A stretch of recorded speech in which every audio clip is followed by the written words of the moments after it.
Hello everyone. यार last video में ना बहुत सारे कमेंट्स आए थे कि हम लोग पढ़ भी रहे हैं, टेस्ट भी दे रहे हैं, टेस्ट में मार्क्स भी आ रहे हैं, लेकिन रिवीजन कैसे करना है वो समझ में नहीं आ रहा है। तो देखो, मोटे मोटे तुम्हारे पास अराउंड 60 डेज बचे हैं और अगर जिन्होंने सब कुछ पढ़ा है तो अप्रॉक्स 10 सब्जेक्ट्स होंगे। तो तुम्हारे पास एक सब्जेक्ट के लिए 6 दिन है। अब 6 दिन में तुमको रिवाइज भी करना है, टेस्ट भी देना है, I mean subject wise test भी देना है, फुल लेंथ टेस्ट भी देना है। तो बिना किसी एफिशिएंट स्ट्रैटेजी के ये करना बहुत डिफिकल्ट होगा।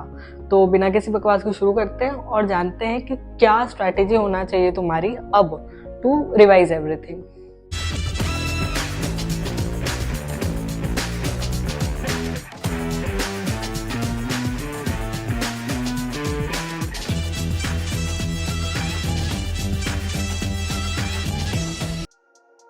तो यार ये स्ट्रैटेजी ना बेसिकली मैंने और प्रत्युष ने भी फॉलो करी थी, रिवीजन इन फेजेस।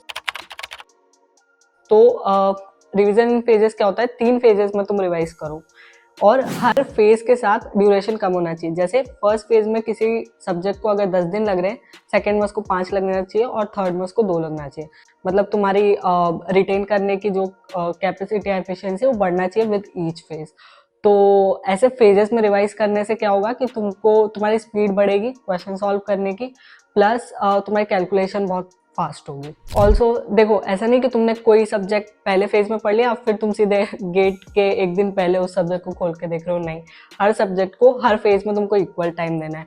और इस रिवीजन सब्जेक्ट के रिवीजन के साथ में तुम्हारी फुल लेंथ जो तुम टेस्ट देने वाले हो उसका शेड्यूल डिस्टर्ब नहीं होना चाहिए। वो जो तुमने डिसाइड किया कि वीक में 1 फुल लेंथ लगाना है या 2 फुल लेंथ लगाना है, वो चीज़ डिस्टर्ब नहीं होना चाहिए, वो एज इट इज चलने दो। अब आते हैं फेज 1 में।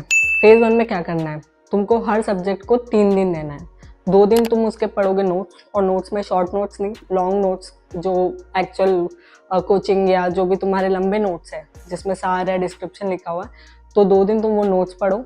थर्ड डे सिर्फ उसी सब्जेक्ट का टेस्ट दो, ठीक है, और फिर एनालाइज करो मिस्टेक्स। अब इस फेज में तुमको एक इंपॉर्टेंट काम करना है कि हर सब्जेक्ट के कुछ ऐसे फॉर्मूलेज होंगे जो बहुत इंपॉर्टेंट होंगे, तो उन फॉर्मूलेज को या तो स्टिकी नोट्स या तो A4 साइज के पेपर में लिख के अपने डेस्क या जहाँ पर भी तुम पढ़ते हो वहाँ पर चिपका दो। ये चीज़ ना बहुत लोग एकदम ऐसे अंडर एस्टिमेट कर देते हैं, बट ये बेस्ट तरीका है टू रिवाइज द फॉर्मूलाज कि अपने डेस्क के सामने चिपका दो उनको, आते जाते उनको देखते रहोगे तो वो माइंड में कहीं ना कहीं तुम्हारे बैठ जाएंगे, ठीक है। तो अगर तुम्हारे पास 10 सब्जेक्ट है, हर सब्जेक्ट को तुमने अगर 3 दिन दिए तो 1 महीना तो तुम्हारा यूं ही कवर हो गया फेज 1, ठीक है। और अगर तुमने कम सब्जेक्ट किए तो ये और जल्दी कवर हो जाएगा। हाँ भाई, अब आ चुका है फेज 2। अब तुमने अगर फेज 1 अच्छे से किया होगा ना तो तुम्हें पता चल गया होगा कि तुम्हारे वीक टॉपिक्स क्या हैं, तुम्हें क्या नहीं आता है, कौन से फॉर्मूले भूल जाते हो तुम। इस वक्त अपने जो बड़े वाले नोट्स हैं उनको अलमारी में रख दो। तुम्हें सबसे ज्यादा जरूरत है किसी पेपर पे तुमने सब्जेक्ट वाइज या टॉपिक वाइज फॉर्मूले लिखे होंगे। अगर लिखे हैं बढ़िया बात है, 300 रुपए खर्च कर सकते हो। मेडिजी की छोटी सी हैंडबुक आती है, वो खरीद लो। कोई पेड प्रमोशन नहीं है लेकिन बहुत यूजफुल चीज होती है। इस फेज में आपको हर सब्जेक्ट को 2 दिन देना है। 1 दिन रिवाइज करो, चाहे जो करो रिवाइज करो, फॉर्मूले पढ़ो। 1 दिन उसके टेस्ट दो, subject wise multi subject wise अगर बचे हैं तो 2 मॉक टेस्ट भी देते रहो साथ साथ। इससे आपकी एक अच्छी रिवीजन हो जाएगी और जो टॉपिक्स आपको पता चला था कि मेरे वीक है कुछ हद तक सुधर जाएंगे।